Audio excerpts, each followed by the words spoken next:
we're going to talk to Autumn from California. She wants to talk about the usages of language with the words like atheist. Okay. Hi, Autumn. Hi, how are you? Good. Hey, Autumn. How are you? Is this notes from Autumn? This is notes from Puck. Puck should have written that in the description. So right now I just see Autumn, but I was like, Autumn from California. How are you? Yeah, so it's me.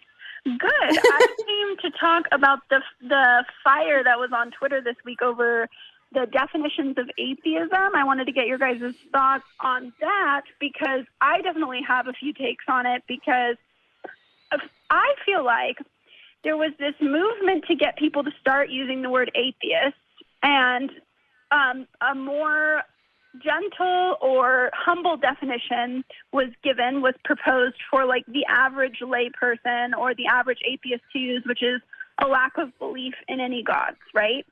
And then there's this push from the philosophers who engage in dialogue or in debate to use the philosophical definition of atheism, which is the assertion that there are no gods.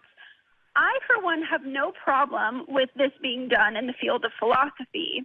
The issue that I took this week was with people who want the average atheist to go around making that assertion or change their label to agnostic. I think that's too much work just so that people can be correct according to the philosophical definition, which they may not even care about, right? They may not even engage in philosophy.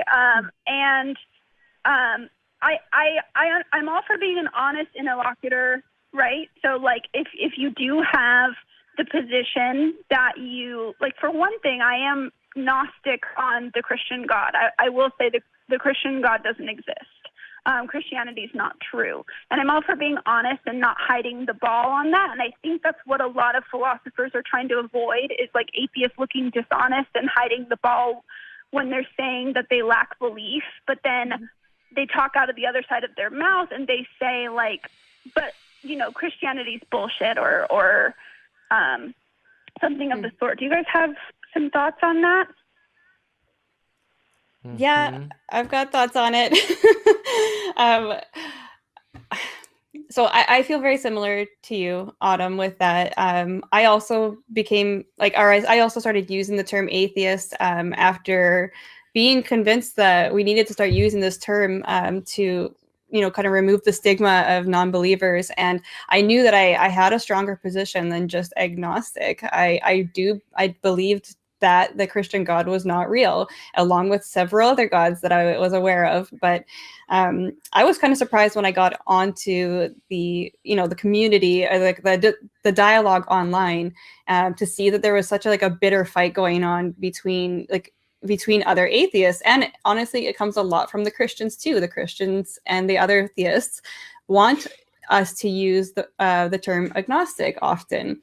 And I feel like that doesn't really properly identify how I feel about or how I, you know, what my positions are. So I have also been kind of frustrated with that. I have tried talking to some philosophers about it.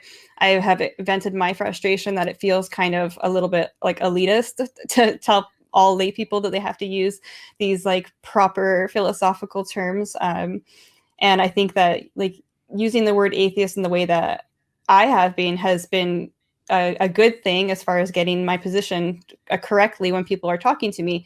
When I did go by agnostic, I had a lot of people, they didn't seem to understand what my position was. And since I started using atheist, they do.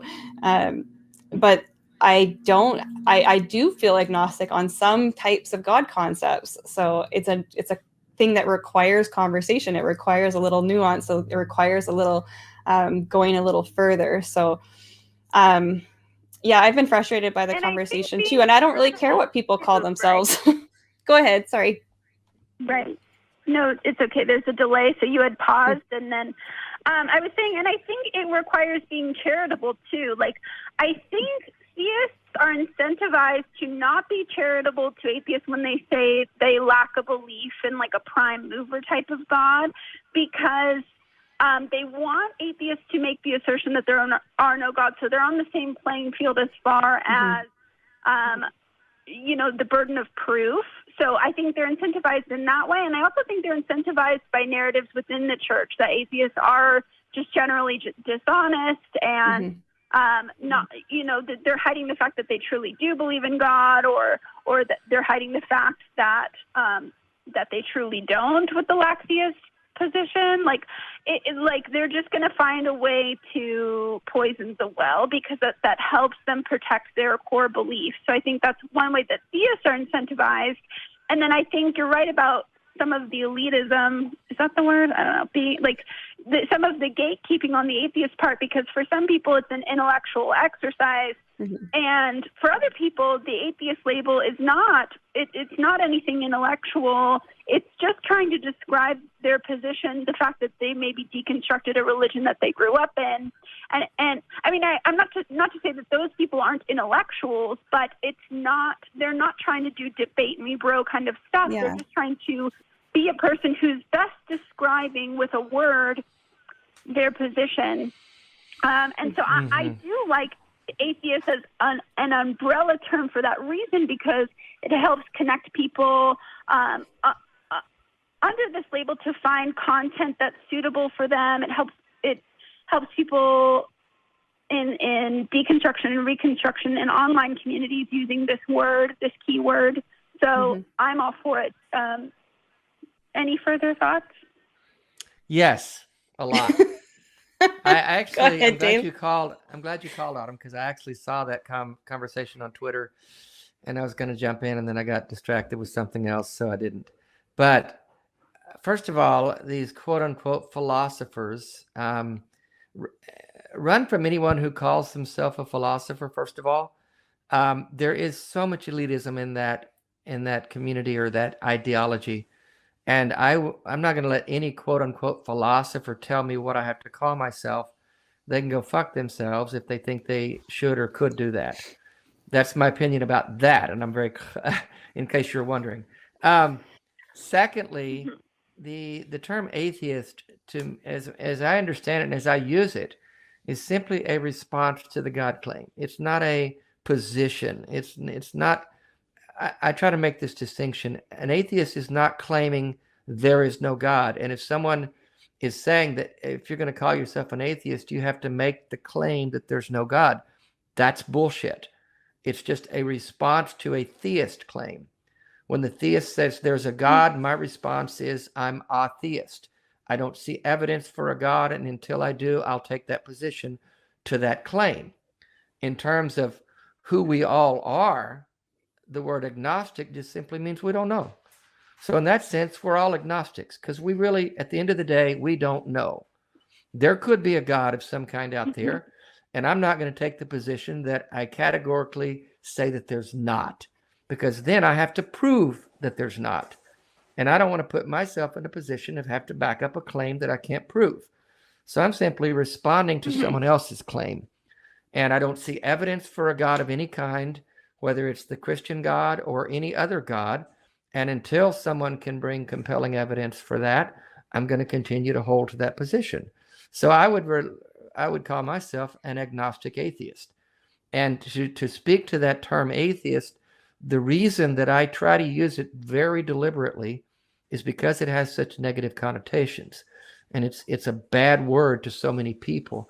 And they do think we're angry and that we're mean and that we're bitter and that we hate God and that we want to tear down everything. We don't. We're kind and good people. We're love. We're generous. We're just like everyone else in the neighborhood. If we're good people, if we're kind-hearted, trying to do our best in society, we just don't happen to believe in a God. And so I'm of the opinion that the more we use that word in the right way, then we can do our little bit to chip away at the stigma of it. So that's why I used to shy away from the word, but now I embrace it wholeheartedly, because I want people to get to know me as a good person and recognize, okay, Dave's a good person and he's an atheist. I need to think about that. And that's kind of how I see that whole big picture. Yeah, you and I had very, very similar thinking and taking on that label, because at first I used the agnostic label for those reasons, didn't want to be associated with all the narratives that went along with atheist, and then eventually took on the atheist label for the same reasons as you. I did want to mention before we moved on that just to be charitable to the philosophers in the conversation from Twitter, I had a Discord conversation with Theoretical Bullshit. That's his YouTube channel. His real name's Scott Clifton. And his concern, it wasn't about gatekeeping or being elitist. From what I understood, his concern was having an honest description of how you're presenting yourself to your interlocutor within philosophy. So that wasn't, his position was not that philosophers should go around and dictate how everybody uses language, which I disagreed with him on the fact that they do, because he seems to think that they don't. And all three of us are having the experience where there are people in philosophy who want to dictate how people use the word outside of philosophy. And so that's where I'm just going to speak to the audience right now and just say that don't let anybody bully you out of using the atheist label if you think that describes you and that's the label that you want to take on, because I think especially for people who are just getting their feet wet in trying to have these conversations, it can be a little bit daunting to have all these people who are very well versed in this discipline, in the discipline of philosophy, I mean to say, to kind of do some intellectual hazing, and I don't want that to deter people, because I'm really for building a community. I don't want to do intellectual hazing. I want atheism to be accessible. I want these conversations to be honest, and I don't want to just own people and debunk people and debate people. Mm-hmm. Yeah, I agree. And if we're telling people how they have to identify and what they have to say and use this word for that, and then I don't know what is that gaining? What are you trying to do by that? What is your end game in doing that? And tell him to have me on his show. I'll talk about this all day long with him, because I really have some firm convictions about this. My interest is in having conversations that are meaningful and move us forward. That's with other atheists. That's with deconstructed Christians. That's with current Christians. And if we're fighting about terminology like this, and we're navel gazing and looking at philosophical terms and trying to use the correct terms, we're going to miss the bigger conversation. And that's what's important to me. Yeah, that's how I feel too, Dave. I feel like this is another one of those things where we can spend so much time being pedantic about words. Whereas, the bigger thing is here that there are people who are in harmful, high control religions, and they need out, and they need help, and they need people that are willing to stand up and share their story and call themselves an atheist and help break that. I think if somebody was coming out of their religion, maybe they kind of are in that space where they are not convinced anymore, but they want to get into the conversation, and then they come online and all they see are atheists or other non-believers battling over who's going to get arguing the label with each other. That seems to me stupid. like just such a waste of an opportunity. And honestly, I feel like a lot of you'll see this a lot on like Twitter too, like a lot of the apologists, and they'll be high-fiving each other every time they see us arguing about it. So I just I don't want to waste time on it as much as I do find it interesting. We need to quit shooting each other and get the bigger. Sorry. But I think, Autumn, you have a good point too. Cathartic for. Yeah, I think you have a good point too, that we do need to be charitable to people, that we need to, it's easy to get frustrated with these things. But Autumn's point earlier was just that we need to try to be charitable for people who are really into philosophy and want to talk about it too. So again, it comes down to kind of picking your battles, I think. I'm still on? I heard a beep. Yeah, you're on. Yeah, you're here. Oh. Go ahead. Sorry. I think it probably would be cathartic for theists to see atheists arguing because they probably feel a little bit overwhelmed about defending their position, and there's so many denominations. And I remember being stressed out about what was true as a Christian as well. So it can just feel kind of good to know that, like, it's not just your side. I could see the humanity in that. And shoot, there was something I wanted to. Oh, I did want to say too. Imagine being stuck in a theocracy where, like, Islam is your government and you log online to find people who think like you.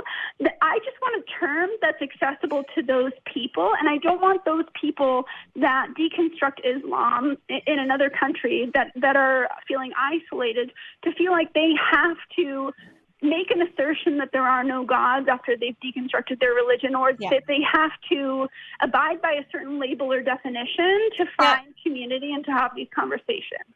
Yeah, exactly. I feel the same way. I just feel like it's just something that it's not worth our time arguing over. And if we're really focused on helping people get out of high control religions, then it's something that maybe we should just move on from. But Autumn, I am going to let you go. Thanks here. We do call, have two Autumn. more calls. Thank you so much for calling. Okay, thanks for taking me. Have a good night. Good night. Okay, thank you. Bye.